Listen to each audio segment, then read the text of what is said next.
پناہ مانگتا ہوں میں اللہ کی شیطان مردود سے۔ شروع اللہ کا نام لے کر جو بڑا مہربان نہایت رحم والا ہے۔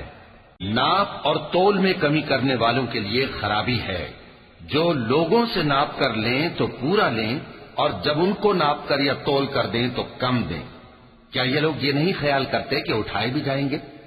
یعنی ایک بڑے سخت دن میں، جس دن تمام لوگ رب العالمین کے سامنے کھڑے ہوں گے۔ سن رکھو کہ بدکاروں کے اعمال نامے سجین میں ہوں گے، اور تم کیا جانتے ہو کہ سجین کیا چیز ہے؟ ایک دفتر ہے لکھا ہوا، اس دن جھٹلانے والوں کے لیے خرابی ہے، یعنی جو انصاف کے دن کو جھٹلاتے ہیں، اور اس کو جھٹلاتا وہی ہے جو حد سے نکل جانے والا گناہگار ہے۔ جب اس کو ہماری آیتیں سنائی جاتی ہیں تو کہتا ہے یہ تو پہلے لوگوں کے افسانے ہیں۔ ہرگز نہیں، بات یہ ہے کہ یہ جو اعمال بد کرتے ہیں ان کا ان کے دلوں پر زنگ بیٹھ گیا ہے۔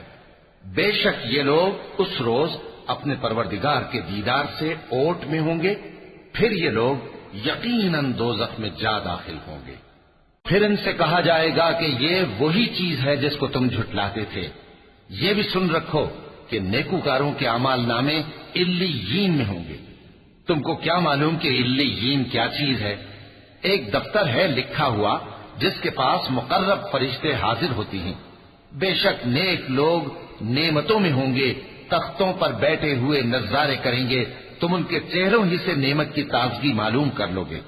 ان کو شراب خالص سر بمہر پلائی جائے گی جس کی مہر مشک کی ہوگی۔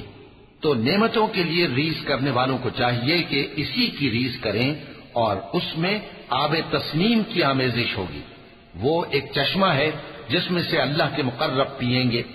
جو گناہگار یعنی کفار ہیں وہ دنیا میں مومنوں سے ہنسی کیا کرتے تھے، اور جب ان کے پاس سے گزرتے تو حقارت سے اشارے کرتے، اور جب اپنے گھر کو لوٹتے تو اتراتے ہوئے لوٹتے، اور جب ان کو یعنی مومنوں کو دیکھتے تو کہتے کہ یہ تو گمراہ ہیں، حالانکہ وہ یعنی کافر ان پر نگراں بنا کر نہیں بھیجے گئے تھے۔ تو آج مومن کافروں سے ہنسی کریں گے کہ مسندوں پر بیٹھے ہوئے ان کا حال دیکھ رہے ہوں گے۔ آج کافروں کو ان کے کاموں کا پورا پورا بدلہ مل گیا نا۔